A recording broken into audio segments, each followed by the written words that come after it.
정법 공부 32화 2024년 동안거 100일 기도 회양 편지 정법 강의 2211강 좋은 날에 태어난 사람의 사주. 큰 사주를 가지고 태어난 사람도 자신을 갖추지 않는다면 내 인생을 살 수 없어서 눈물 나는 삶을 살아야 한다. 큰 사주를 가지고 태어났다면 그 사람은 특별히 공부해야 하는 사람이다. 큰 사주를 가지고 태어난 사람은 내 자신을 갖추기 위해서 노력을 안 하면 너는 아주 즐거운 인생을 살 수가 없어서 네 업이 소멸되지 않고 내 자식에게 줄이 뻗어서 또 큰 공부를 시켜야만 되고 이런 일이 계속 일어났다. 앞으로 온라인을 통해서 누구든지 전부 다 같이 공부를 할 수 있도록 환경을 만들어 놓은 것이 스마트 시대다. 모든 지식은 공유하라. 그래서 과학이 발전하고 있는 것이다. 몇 날, 며칠 날 태어났다고 집착을 가지지 마라. 아무리 좋은 기회를 받아왔어도 너가 게으르면 무지랭이보다 더 힘든 삶을 산다. 앞으로 아무리 사주를 잘 받아왔어도 네 노력 없이 잘 사는 법은 없다. 네가 노력은 안 하고 네가 잘 사는 법은 없다. 대자연의 법칙을 정확하게 운영하는 정법시대다.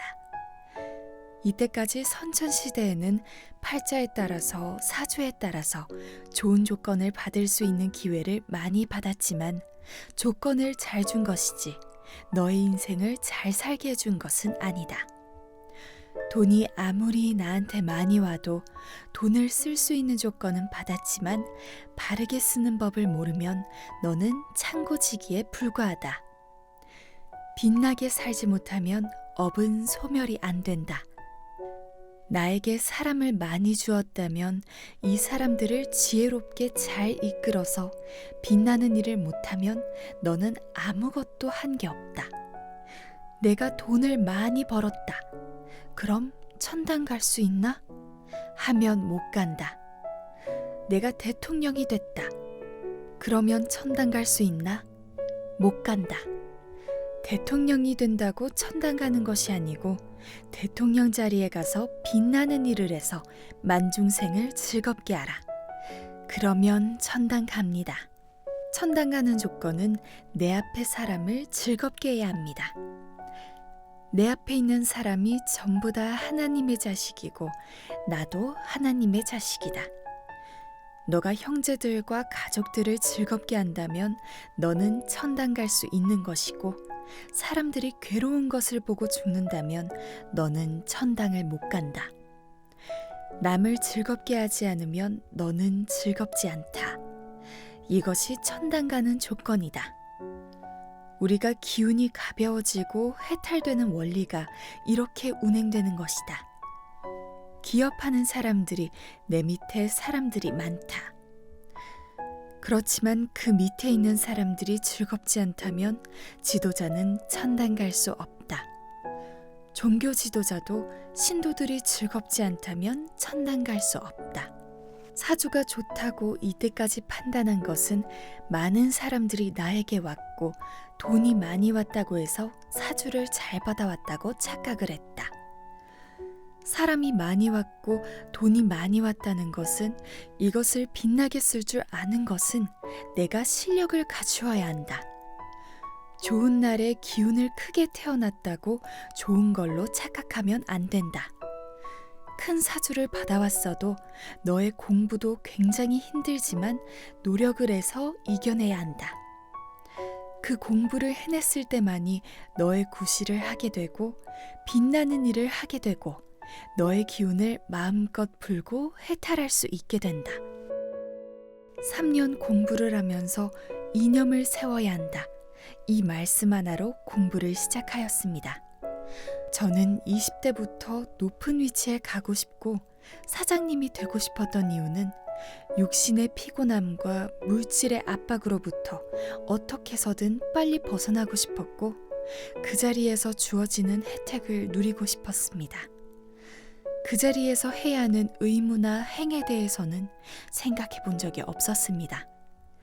2년 공부를 해가면서 높은 위치에 갔을 때에 주어질 무게와 책임감, 그리고 나에게 오는 인연들을 바르게 이끌어주기 위해서 생각하고 연구하고 관심을 가져야 한다는 생각을 새롭게 하게 되었습니다.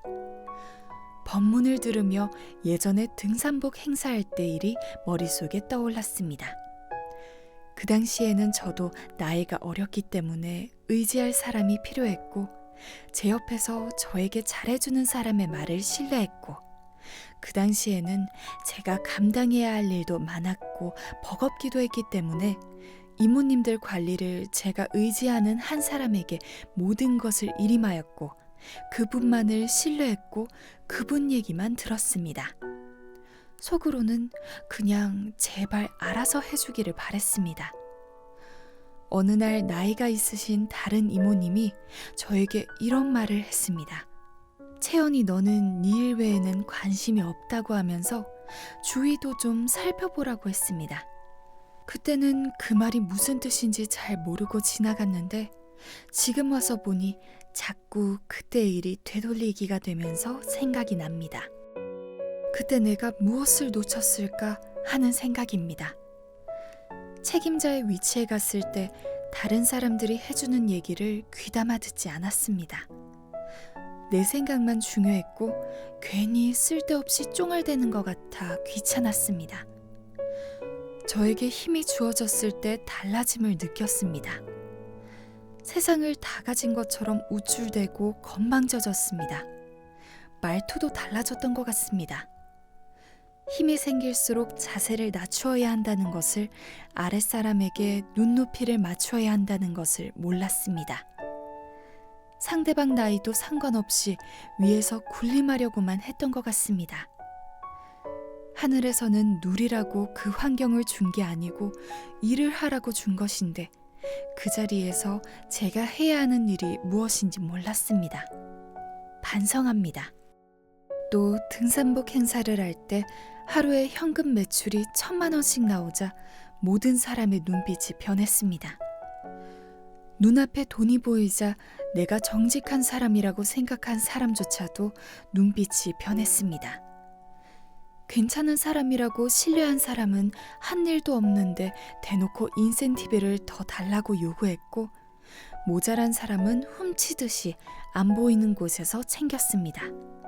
걸리지만 않으면 되는 것처럼요. 저는 그 경험을 한 다음부터는 모든 인간은 물질 앞에서는 동물이 되는구나 라는 생각을 했습니다. 돈에 집착하는 사람들을 무시하는 마음도 생겼습니다.